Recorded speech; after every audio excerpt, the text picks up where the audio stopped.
नमस्कार, मैं आपके साथ के राणा। इंडिया वॉइस देख रहे हैं आप। उत्तर प्रदेश बोर्ड 10वीं और 12वीं के नतीजों का इंतजार खत्म हो चुका है। 9 जून को दोपहर 12:30 बजे रिजल्ट जारी कर दिया जाएगा। उत्तर प्रदेश बोर्ड की 10वीं और 12वीं का रिजल्ट को लेकर इंतजार अब खत्म हो चुका है। 9 जून को दोपहर 12:30 बजे रिजल्ट जारी कर दिया जाएगा। यूपी बोर्ड की कॉपी जांचने का काम पूरा हो चुका है और रिजल्ट जारी करने की तैयारियों को अंतिम रूप देने में बोर्ड जुटा है। इस बार कुल 51,92,689 कैंडिडेट्स ने कराया था इनरोल। इनमें से कुल 47,75,739 छात्रों ने ही परीक्षा दी, यानी कि लगभग 4 लाख छात्रों ने परीक्षा छोड़ी थी।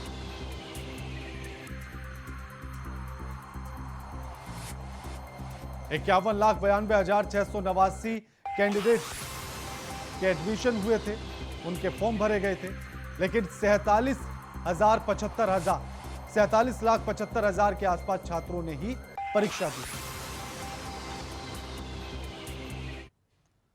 और इसी बीच कानपुर से बड़ी खबर आ रही है। कानपुर हिंसा में शामिल एक आरोपी का सरेंडर किया है। सल्लू नामक युवक ने कर्नलगंज में किया है सरेंडर। कानपुर से बड़ी खबर आपकी टीवी स्क्रीन पर। आपको बता दें कि पुलिस ने हिंसा भड़काने वाले पत्थरबाजों की फोटो अब चस्पा कर दी है चौक चौराहों पर, और इसी के चलते एक आरोपी ने सरेंडर कर दिया है। सल्लू नाम के युवक ने कर्नलगंज थाने में सरेंडर किया है। पुलिस ने सल्लू के बड़े भाई और बहनोई को हिरासत में लिया था, जिसके बाद देर रात सल्लू ने भी थाने में सरेंडर किया।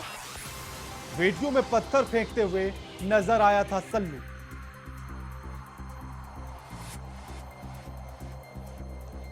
और यह तस्वीर सल्लू की आपके टीवी स्क्रीन पर, जो थाने में सरेंडर करने के लिए पहुंचा।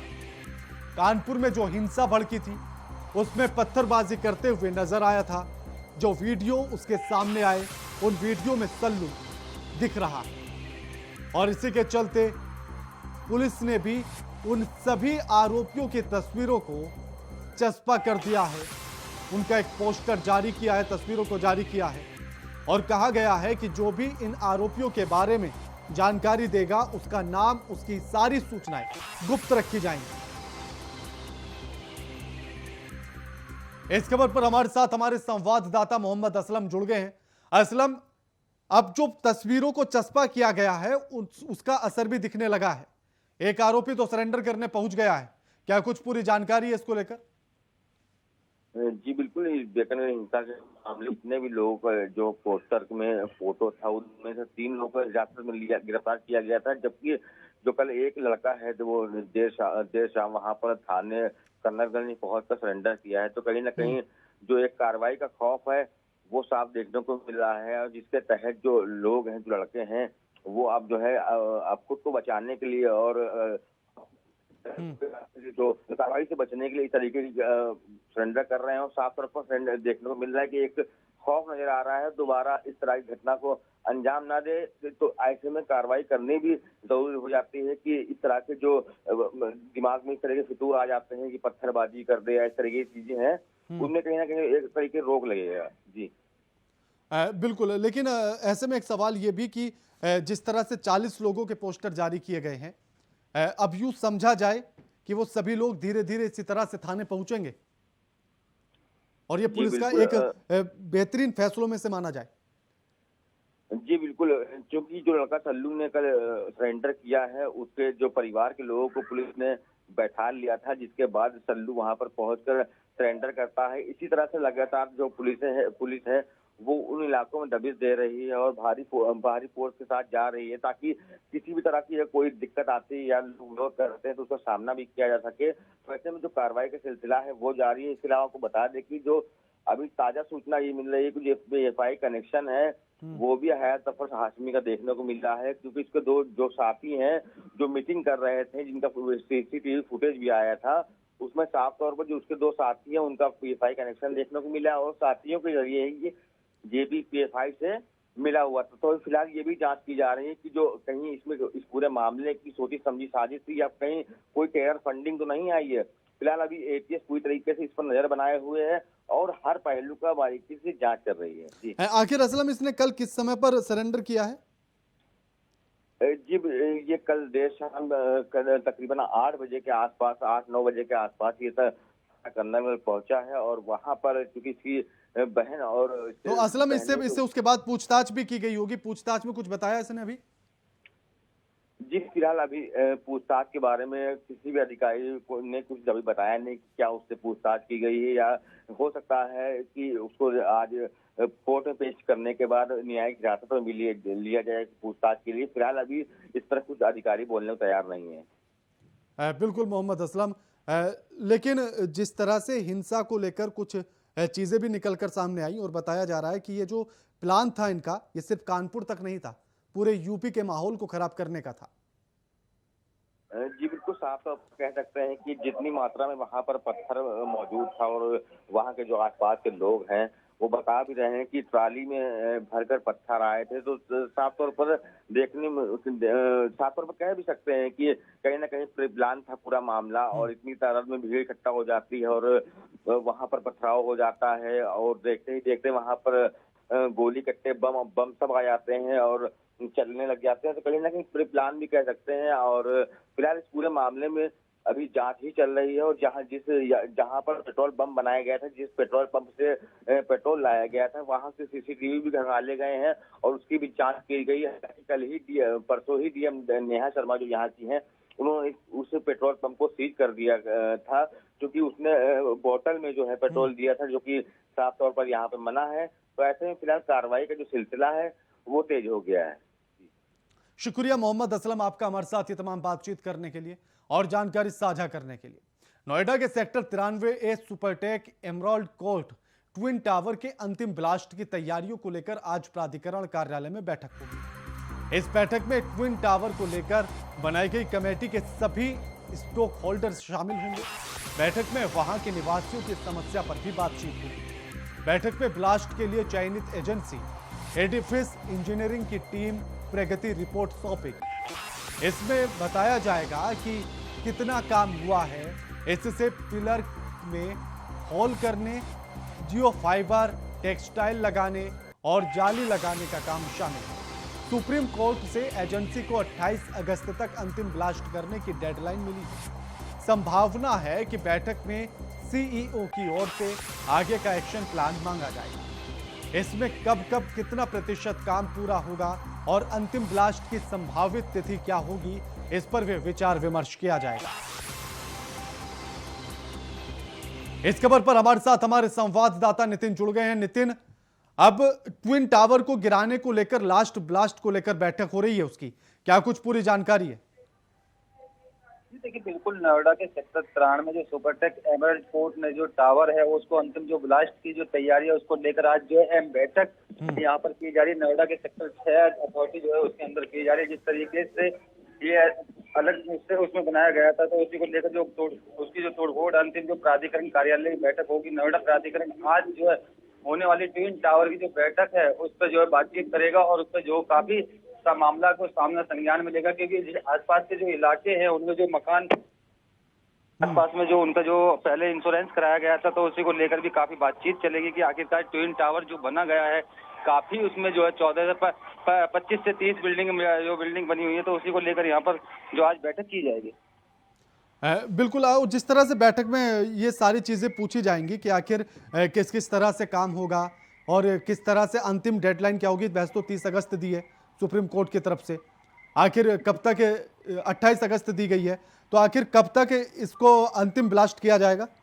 जी देखिए बिल्कुल, जिस तरीके से ट्विन टावर की जो अंतिम जो तिथि है वो 28 अगस्त दी गई थी, लेकिन अभी कहीं ना कहीं जो इस पर काफी मामले जो संज्ञान में आया, क्योंकि जिस तरीके के आसपास के जो इलाके बने हुए, लोग जो रह रहे हैं, सोसाइटी बनी हुई है, तो उनको लेकर भी काफी चर्चाएं चल रही है कि आखिरकार इनको जो है कहाँ पर शिफ्ट किया जाएगा, इनको जो है कहीं इनका इंश्योरेंस वगैरह जो है आसपास के लोगों का इंश्योरेंस कराया जाएगा, फ्लैट जो बने हुए उनका इंश्योरेंस किया जाएगा। काफी यहाँ पर समय बातचीत की जाएगी, क्योंकि जिस तरीके से ट्विन टावर तोड़ने की जो 28 अगस्त की जो डेट थी वो यहाँ पर दी गई है, लेकिन कहीं ना कहीं जिस तरीके से आज जो इस पे जो है फैसला लिया जाएगा कि आखिरकार किस तरीके से ट्विन टावर को किस तरीके से ब्लास्ट यहाँ पर किया जाएगा, कितना इस पर जो सामग्री है वो यहाँ पर लगाई जाएगी। कहीं जिस तरीके से नोएडा के रितु महेश्वरी जो है सीईओ, उन्होंने साफ कर दिया कि आखिरकार जिस तरीके से अनऑथराइज यहाँ पर ये बनाया गया था बच्चों का जो पार्क था खेलने के लिए, उसको जो है ट्विन सुपरटेक ने अपना जो है टावर यहाँ पर खड़ा कर दिया था। आसपास के लोगों को जो यहाँ पर आते थे लोग यहाँ पर रहने के लिए, उनको जो एक आशियाना यहाँ पर मिला हुआ था, लोग खुश होकर नजर आते थे कि आखिरकार जो बिल्डिंग है गौतम बुद्ध नगर। बिल्कुल शुक्रिया नितिन आपका हमारे साथ ये तमाम बातचीत करने के लिए।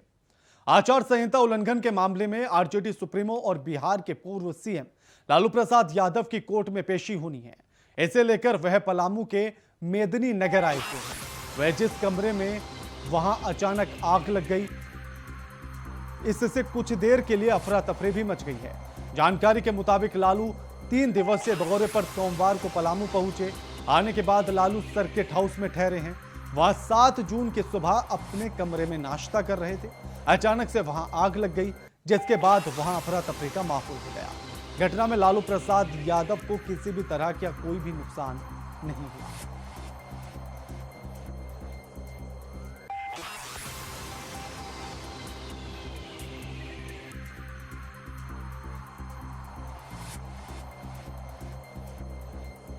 तीन दिवसीय दौरे पर पलामू पहुंचे लालू प्रसाद यादव और साथ ही आचार संहिता के उल्लंघन को लेकर वो अपनी पेशी के लिए पहुंचे थे। सर्किट हाउस में ठहरे हुए थे, लेकिन वहां जब वो नाश्ता कर रहे थे उसी समय पर अचानक से कमरे में आग लग गई, जिसके चलते वहां पर अफरा तफरी का माहौल हो गया। लेकिन फिलहाल ये गनीमत रही कि लालू प्रसाद यादव को किसी भी तरह का कोई भी नुकसान इस घटना में नहीं हुआ।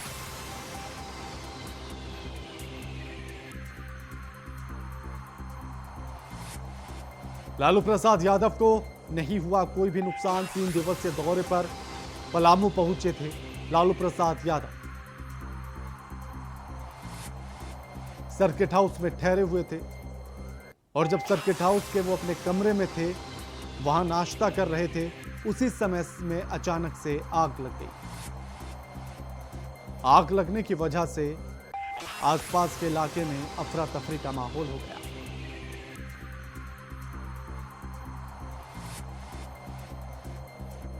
इस खबर पर हमारे साथ हमारे संवाददाता राकेश कुमार जुड़ गए हैं। राकेश जी, 3 दिवसीय दौरे पर लालू प्रसाद यादव पलामू पहुंचे। सर्किट हाउस के कमरे में अचानक से आग लग गई, क्या कुछ पूरी जानकारी इस घटना को लेकर? देखिए, एक बड़ा हादसा टल गया है, खास करके जिस तरीके से लालू प्रसाद यादव पलामू के डाल्टनगंज सर्किट हाउस में ठहरे हुए हैं और वहां पे सुबह सुबह जब से नाश्ता करने की तैयारी चल रही थी, उसी समय उनके पंखे में आग लग गई और उसके बाद से उस आग को लेकर अफरा तफरी मच गया रूम में भी और बाकी जगहों पे भी।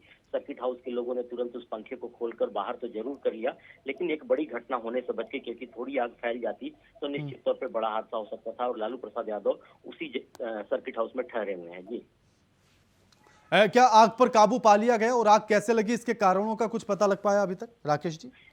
देखिए, अभी तक जिस तरीके से जानकारी मिल पाई है कि शॉर्ट सर्किट का मामला है और उस जहां परिसदन है, जहां सर्किट हाउस है, उसके जो लोग थे वहां पे मौजूद थे। उन्होंने जो जानकारी दी है कि शॉर्ट सर्किट होने के बाद से जिस तरीके से आग लगी थी, लेकिन तुरंत पंखे को खोल लिया गया। पंखे में पहले आवाज आई एक और उसके बाद से वहीं पे आग लग गया पंखे में। हालांकि जब तक समझ पाते तब तक निश्चित तौर पर कहा जा सकता है कि अफरा तफरी मच चुकी थी, लेकिन फिलहाल जो स्थिति है कि वहाँ सारी चीज सामान्य हो गई है और माना जा रहा है कि शॉर्ट सर्किट के चलते ही आग लगी थी। जी बिल्कुल, शुक्रिया राकेश जी आपका हमारे साथ ये तमाम बातचीत करने के लिए।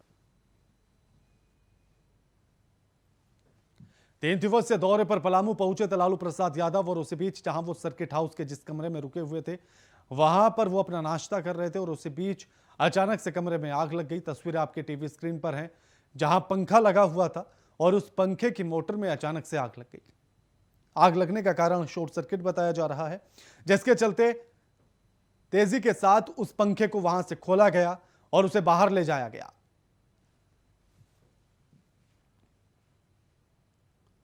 जौनपुर में बदमाशों का वीडियो इन दिनों सोशल मीडिया पर बड़ी तेजी के साथ वायरल हो रहा है, जिसमें बदमाशों ने यूनियन बैंक के ग्राहक सेवा केंद्र से असलहे के दम पर 30,000 की लूट की घटना को अंजाम दिया। हालांकि ये पूरी घटना वहां लगे सीसीटीवी कैमरे में कैद हो गई। सूचना मिलने पर पुलिस मौके पर पहुंची, जांच करना शुरू कर दिया। पूरा मामला महाराजगंज थाना क्षेत्र के बालिका डिग्री कॉलेज के पास का बताया जा रहा है।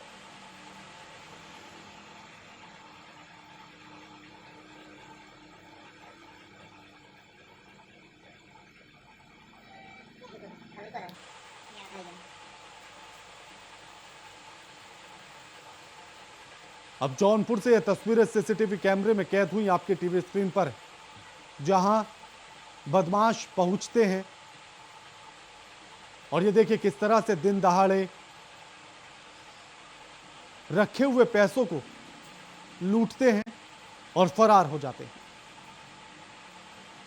यह सूचना दी गई कि उनके केंद्र से 20,000 रुपए की छिनैती 3 अज्ञात युवकों द्वारा कर ली गई है। इस सूचना पर तत्काल पुलिस टीम द्वारा पहुंचकर छानबीन की गई तो ज्ञात हुआ कि घटना से कुछ देर पहले एक युवक वकरांगी केंद्र पर कुछ लेन देन करने आया था और लेन देन करने के उपरांत 1 घंटे तक बिना कारण वकरांगी केंद्र पर ही बैठा रहा और उसके जाने के कुछ देर बाद उसी के वाहन से 3 अज्ञात युवक वकरांगी केंद्र पर आए और छिनैती की घटना को कारित किया। उक्त सूचना, सीसीटीवी फुटेज व साक्ष्य संकलन के आधार पर प्रथम व्यक्ति हिरासत में ले लिया गया है।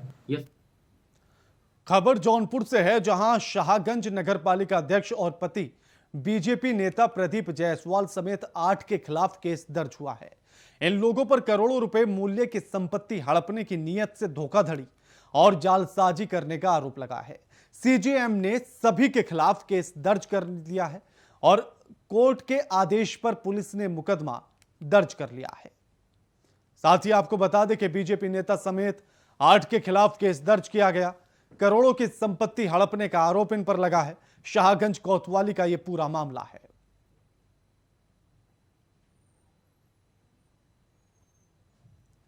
तस्वीरें आपकी टीवी स्क्रीन पर हैं। इस खबर पर हमारे साथ हमारे संवाददाता विवेक जुड़ गए हैं। विवेक, बीजेपी नेता समेत 8 के खिलाफ मामला दर्ज किया गया है धोखाधड़ी का और संपत्ति हड़पने का, क्या कुछ पूरी जानकारी? बिल्कुल जो है ठीक है, आपको बता दो पूरा मामला जो है शाहगंज नगर पालिका अध्यक्ष जो है गीता जायसवाल और उनके पति प्रदीप जायसवाल समेत जो 8 लोग खिलाफ जो है जालसाजी व धोखाधड़ी करने के आरोप में जो है कोर्ट के आदेश से पुलिस ने मुकदमा दर्ज किया है। और ये बताया जाता है कि वक्त की जो है करोड़ों की संपत्ति हड़पने का इन पर आरोप लगाया है और जिस तरह से जो है और नियत और धोखाधड़ी का जो आरोप लगा। हालांकि वादी के ने जो है कोर्ट में जो है परिवार दाखिल के बाद जो है आदेश मुकदमा दर्ज किया गया है। पूरा मामला शाहगंज कोतवाली केस का बताया जा रहा है। आखिर पुलिस आगे क्या कुछ कार्रवाई करने की बात कह रही है? हालांकि जो है कोर्ट से जुड़ा मामला है, कोर्ट के आदेश पर पुलिस ने मामला जो है दर्ज कर लिया। पुलिस जो है मामले की जांच पड़ताल कर रही है। अब वो जांच के बाद ही पता चलेगा जो है सत्यता क्या है। आखिर जिस जिस जगह पर इन्होंने हड़पी है चीजों को, संपत्ति को हड़पा है, उसकी पहचान हो पाई? और बिल्कुल जो है जो पीड़ित है उसका कहना है जो वक्त की जो है संपत्ति थी, जो जिस तरह से जो है हड़पने की नीयत से वह धोखाधड़ी जालसाजी का जो आरोप लगाया वादी ने, कोर्ट में जो है वादी ने जो है परिवार दाखिल किया था। कोर्ट में जो है कागजात लगाया था जब संपत्ति को लेकर कोर्ट ने जब आदेश दिया उसमें पुलिस ने मुकदमा दर्ज किया तो हड़कंप मचा है, क्योंकि शाहगंज नगर पालिका अध्यक्ष गीता जायसवाल पर भी जो है ये मुकदमा दर्ज है। तो एक बड़ा सवाल खड़ा होता है। जी शुक्रिया विवेक आपका हमारे साथ ये तमाम बातचीत करने के लिए और जानकारी साझा करने के लिए। मथुरा के थाना कोसीकला क्षेत्र में मेले में झूला टूटने से हड़कंप मच गया है, जिसमें 2 किशोर गंभीर रूप से घायल हो गए हैं, जिन्हें आनन फानन में स्थानीय लोगों ने हॉस्पिटल में भर्ती कराया है। झूला टूटने के बाद झूले के मालिक मौके से फरार हो गया।